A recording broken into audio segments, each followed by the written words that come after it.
You've probably met her, the woman who made you feel like you were finally enough until every moment with her became a test you couldn't pass. You started doubting yourself, losing sleep, losing focus, losing control, and you still can't explain how she did it. The truth is, there are 8 types of women built to make men chase, overgive, and eventually break. They don't ruin you overnight. They do it slowly, softly, until you forget who you were before them. In this video, I'll walk you through every one of them, what they look like, how they think, and how to recognize the danger before it begins. There's something no one tells men about relationships. Manipulation rarely looks like manipulation. It looks like affection, like vulnerability, like someone who just needs a little help. That's how you get hooked, not through deceit, but through empathy.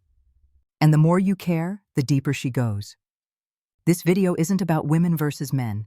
It's about seeing the invisible patterns that keep men stuck in emotional quicksand. Because once you understand what's really happening, you can't be played again. If you're ready to see what most men never notice, hit like and subscribe. You're about to gain clarity that changes everything. Tell me in the comments, do you believe manipulation always starts with intention, or can it be unconscious?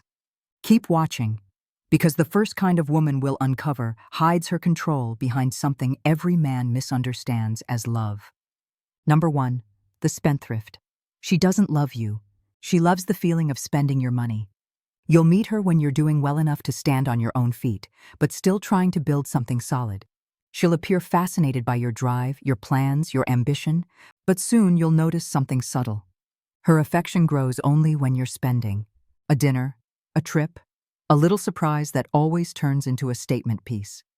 Every moment of connection comes with a price tag. Spendthrift women speak the language of money as a tool of validation. In their minds, love is not a bond.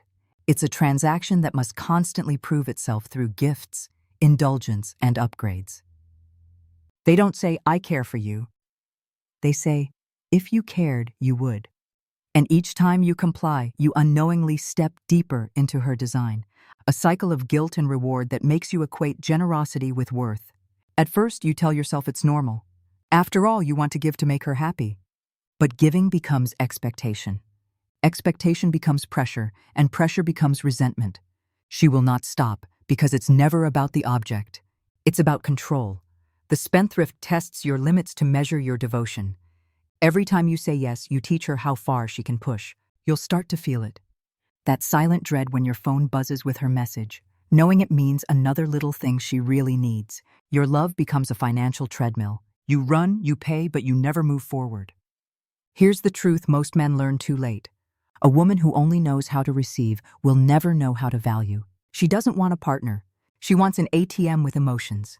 And when the account runs dry financially or emotionally, she'll simply move on to the next source of love. When a woman's affection depends on what you give, not who you are, you're not in love. You're being drained slowly, quietly, completely. And number 2, the liar. Every lie, no matter how small, leaves a scar. And the worst kind of liar isn't the one who invents stories. It's the one who bends reality just enough to make you question your own. At first, she seems honest. She shares little confessions to appear transparent, stories about her past, her crazy ex, the struggles she's finally over. But you'll start to notice details that don't align. Timelines shift, stories change. You'll catch her contradicting herself, and when you point it out, she'll laugh, accuse you of overthinking, or worse, make you feel guilty for noticing. That's how the trust assassin operates. She kills your confidence, one doubt at a time. You start wondering if you're too sensitive, too paranoid, too demanding. Meanwhile, she hides behind charm and emotional appeal, mastering the art of the half-truth. She'll tell you enough to sound sincere, but never the full picture, because full honesty removes her control. A relationship built on half-truths becomes a battlefield of confusion. You'll start checking her words against her actions, her phone against her promises, and each time you confront her, she'll shift the spotlight. Suddenly, it's your fault for not trusting her. You'll apologize, not because you're wrong, but because you're tired. That's how lies work. They don't explode, they erode. And when you realize you can't tell what's real anymore, it's already too late. You've been emotionally disarmed. The liar thrives in your uncertainty. She knows that as long as you're busy doubting yourself, you won't question her. She doesn't crave love. She craves control over your perception. If you ever find yourself rewriting your memories to make her story make sense, stop. Truth doesn't need your defense. A woman who values honesty won't make you feel insane for asking for it. If you start doubting your memory more than her story, walk away. Because when trust dies, love doesn't die with it. It turns into fear. And living in fear of the person you love isn't romance. It's slow emotional suicide. Number 3, the chronic flirt. She walks into a room and instantly it tilts toward her. The laughter gets louder. The eyes follow and she glows brighter in the spotlight. You think it's charm at first, but soon you realize she's not connecting with people. She's collecting reactions. A woman addicted to attention isn't flirting with others because she wants them. She's flirting because she needs to feel wanted. Every smile she gets is a drop of dopamine, a hit of reassurance that she's still desirable. And when you're the man in her life, you're not her partner. You're her anchor of supply, the one expected to keep feeding that need. She'll call it harmless. She'll tell you, "I'm just friendly." But deep down, she knows the power it gives her. The glances, the compliments, the lingering messages, they keep her ego inflated. It's not about betrayal in the physical sense. It's emotional gambling. She bets your peace of mind against her momentary high. You'll feel it. That tension in your chest when she laughs too long at another man's joke. The way you start questioning whether you're being jealous or just observant. But that's the trap. You begin to police your own discomfort, convincing yourself you're overreacting. Meanwhile, she keeps feeding on the validation around her, acting shocked when you finally confront her. The chronic flirt doesn't cheat because she's tempted. She cheats because she's empty. She needs admiration to fill the silence of her own insecurity. And when she stops getting it from you, she'll look elsewhere. Not out of malice, but out of habit. You can't love someone who uses attention as oxygen. You'll never give enough because she doesn't want your affection. She wants everyone's. And no matter how hard you try, you'll always be competing with the world. A woman who needs constant validation will never be loyal, not because she cheats, but because she's addicted to attention. Love should bring peace, but with her, love feels like a performance. You're always one applause away from losing. Number 4, the materialistic woman.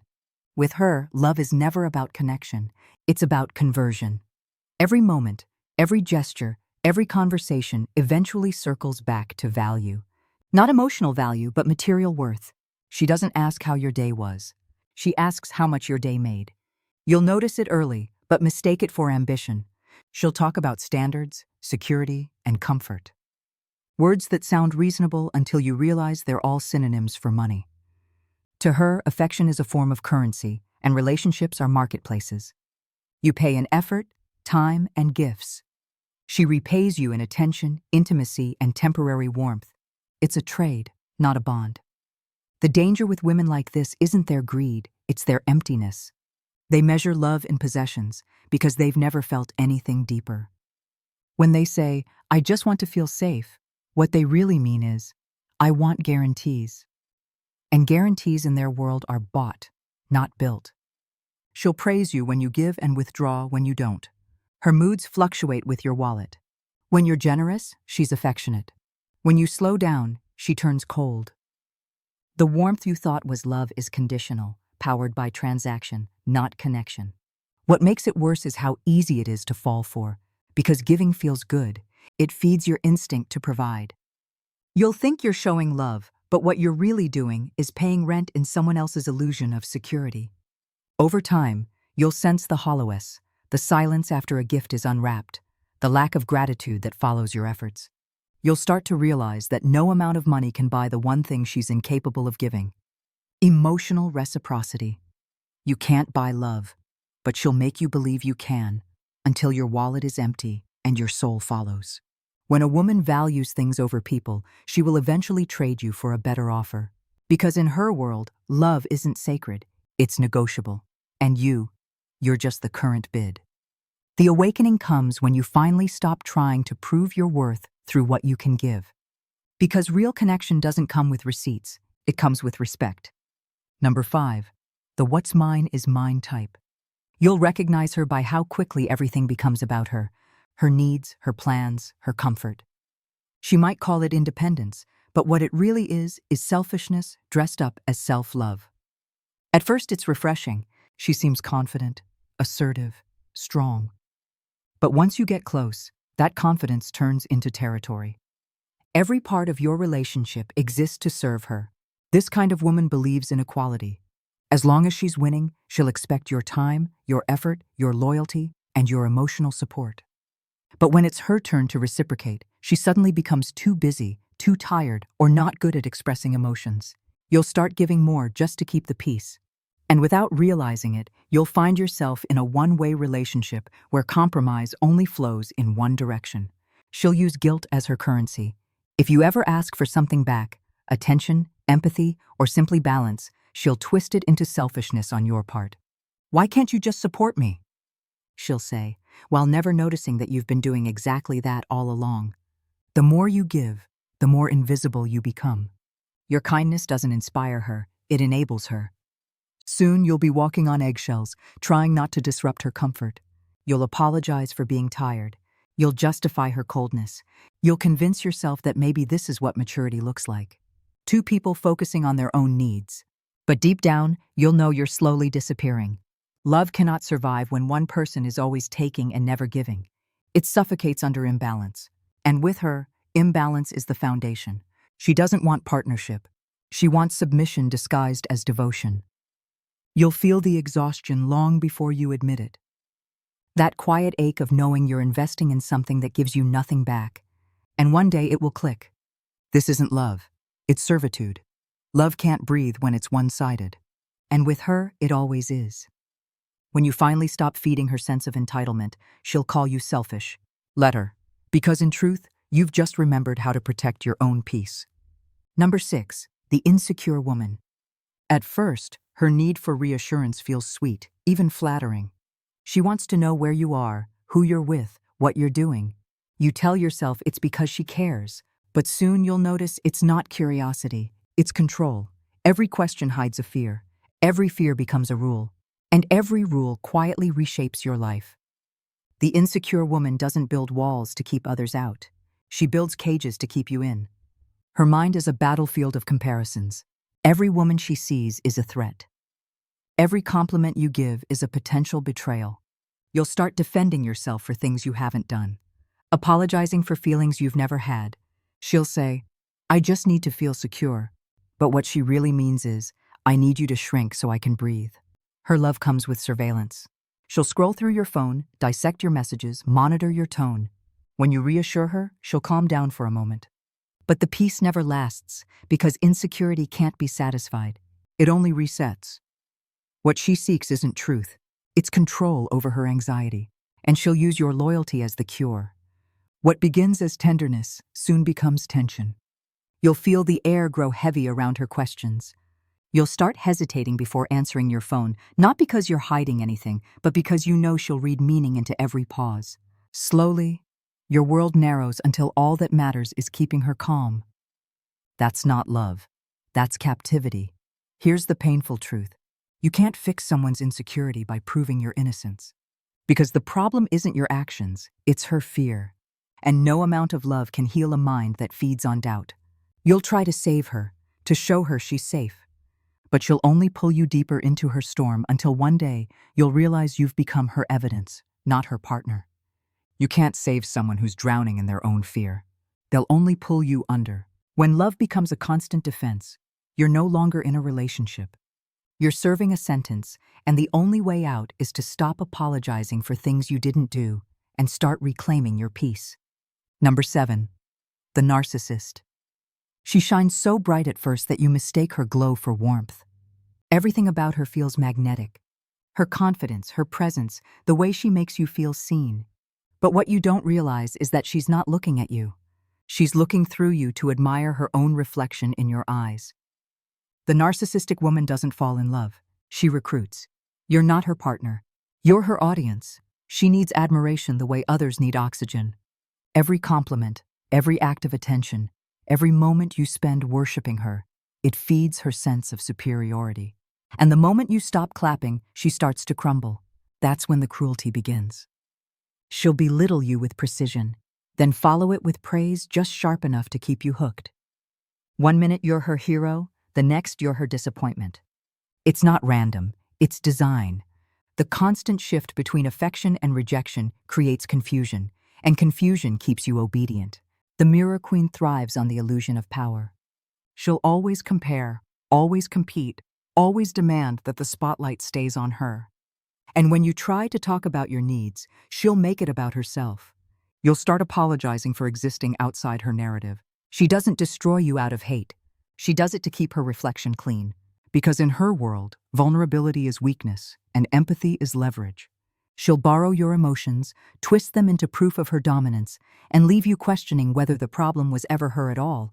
The hardest part isn't losing her. It's losing the version of yourself you became to keep her happy. You stop recognizing the man in the mirror because every piece of him has been rewritten to fit her fantasy. When you finally break free, she'll say you changed. She'll tell her story to make you the villain because a narcissist can't exist without one. Let her talk. Let her rewrite. Because the moment you stop fighting to be understood, you win. She was never in love with you. She was in love with the reflection of herself she saw in your devotion. And when that mirror cracked, so did her illusion of control. Number 8. The I'm not ready woman. She'll look you in the eyes, smile softly, and say the words that trap more men than any lie ever could. I'm just not ready. It sounds gentle, even honest, but underneath that softness lies something cold. A refusal to commit, wrapped in emotional ambiguity. She wants the closeness of love, but not the responsibility. She wants your attention, but not your presence. She wants the feeling of being wanted without ever having to choose. At first, you'll believe her. You'll think she just needs time. You'll wait. You'll prove. You'll hope. You'll tell yourself that if you're patient enough, loyal enough, or understanding enough, she'll come around. But she won't. Because the truth is, she's not waiting to be ready. She's waiting to feel something she doesn't feel for you.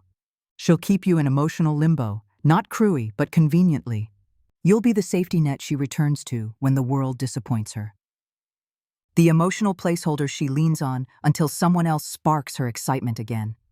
And when that happens, she'll drift away with a line as vague as her promise. I just need to figure myself out. You'll blame yourself. You'll replay conversations searching for the moment you pushed too hard. But here's the truth. Her indecision isn't your failure. It's her clarity. She's already decided. She just doesn't have the courage to say it outright. You'll realize something powerful the day you stop waiting. Readiness isn't timing. It's intention. When someone wants you, you'll know. There will be no confusion, no hesitation, no maybe someday. Because real love doesn't stall, it moves. If she's not ready for love, don't wait. Because what she's really not ready for is you. You don't need to convince anyone to choose you. Waiting for someone who's undecided is just another way of teaching yourself you're not enough.